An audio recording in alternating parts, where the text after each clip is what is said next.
BookTube, it's time for a December wrap-up. I got my ticket for the long way round. I only read 5 books in December that were sci-fi or fantasy, but they were good books, so let me tell you what they were. First up is Stolen. This is book 2 in the Heart of Dread series by Melissa de la Cruz and Michael Johnston. This was narrated on audio from 2 points of view by Phoebe Strole and Dan Bittner. And let me just say, straight off the bat, they are an incredible team when it comes to narration. I always like it when they come together and narrate a book. It really doesn't matter the book. I've read several books where they have been the narrators and they're all fantastic. They're all just fantastic. And Dan Bittner especially. But Phoebe Strole, I've really come to like her as a narrator. They give a lot of presence, a lot of personality, a lot of emotion, a lot of atmosphere to the whole story. And especially the character of Wes.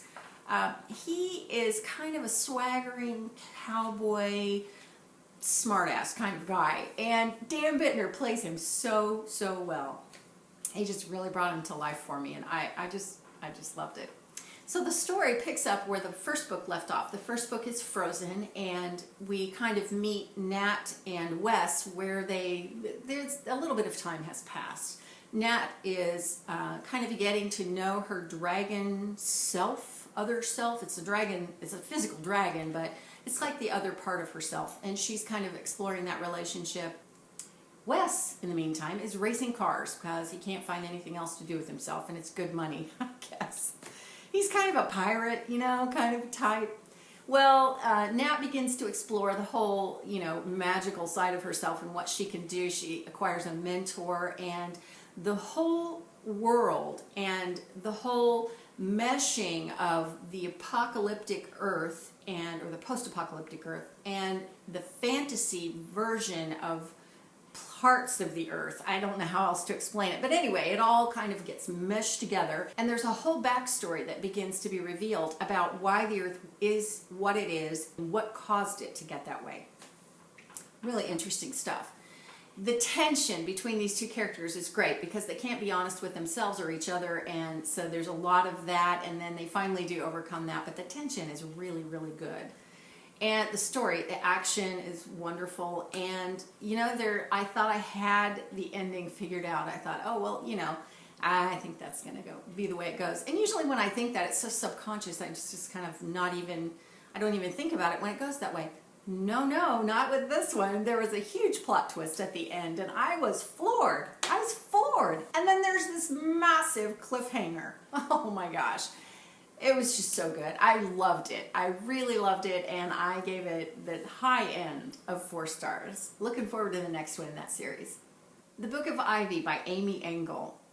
Yeah, loved this one. This is narrated by Taylor Meskimen, and she's not done very many books, but she's very good. I think she's above average, and I think as she narrates more books, she's going to get a lot better. She was good enough that once you got into the story, you kind of forgot about the narration, and you were just so gripped by the story because it's such a good story. This is the story of Ivy, who has been brought up in a family and been taught to believe that another family is bad, and for all kinds of reasons. Excellent book, incredible cliffhanger. It's going to be torture waiting for this next book, but so good. Really love the character development. I love the story, and I gave it 4.5 stars. Captive by Amy Carter. This is book number 2 in the Blackcoat Rebellion series. Book 1 was called Pawn. And on audio, this was narrated by Lameece Isaaq. Lameece Isaaq is fabulous. I've never heard her do anything but just this series, but she is so good. She's really a talented voice actor. So she really enhanced this story, and I thought it needed it because I didn't think it was a very strong plot. This is the story of Kitty Doe. Kitty Doe has been kidnapped, and her face has been changed so that she looks just like a prominent government official's daughter. The problem with this book, I think, is that Kitty is one of those characters that goes off thinking she's going to do this big thing that's going to save the world, and she ends up getting everybody in trouble. She makes a big mess, and then the people that can save the world have to come in and clean up her mess and then try and save the world. There were some good plot twists, and it was an interesting turn of events, but I don't think it was amazing. It just didn't quite get there for me, and I felt that way with Pawn as well. It's a good, engaging story, but it's not amazing. So for that reason, I only gave this one 3 stars. Snow Like Ashes by Sara Raasch. This is narrated on audio by Kate Rudd, who does an amazing job. Kate Rudd is a very experienced narrator, and she's done all kinds of voice acting, and she is spectacular. She's wonderful. I always enjoy every book she narrates, so this one was no exception. This is set in a fantasy world where Mira is the main character, and Mira is part of a group of people called the Wintarians. The groups of people, like the kingdoms, are separated by season. You have the Wintarians, winter, and then you have spring, summer, fall. And the Wintarians were conquered and pretty much massacred, annihilated, and a group of about 15 has survived. This is a good book for winter because everything's cold. It works really well for a cold climate. Like, they love the cold. They hate the warm. They hate the hot. They're all about the cold. Mira gets manipulated in a way with regard to politics. A lot of this book is about the politics of winning back your kingdom. And so it reads kind of like one of those games, like Risk or something like that. And Mira is kind of a pawn. So it's kind of one of those classic women and power situations. The woman seems to have no power, but in reality she has great power. So that's a nice twist. There is a love triangle, but it's one of those rare times when it's done really well, and you just have no idea who to root for. Your feelings are so conflicted. I really like the story. I think we have a really strong main character. She's pretty kick-ass when it comes down to it, and she is a fighter. She's feminine. She's got a soft side, a strong side, and she's all around just a great example for girls. So I really like this one. I give it 4 stars.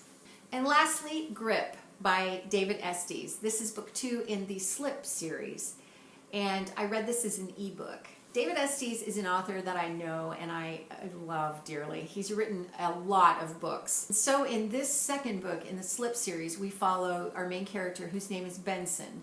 He's the identical twin brother of Harrison, and in their society, someone has to die in order for someone else to be born. And this book has a lot of action.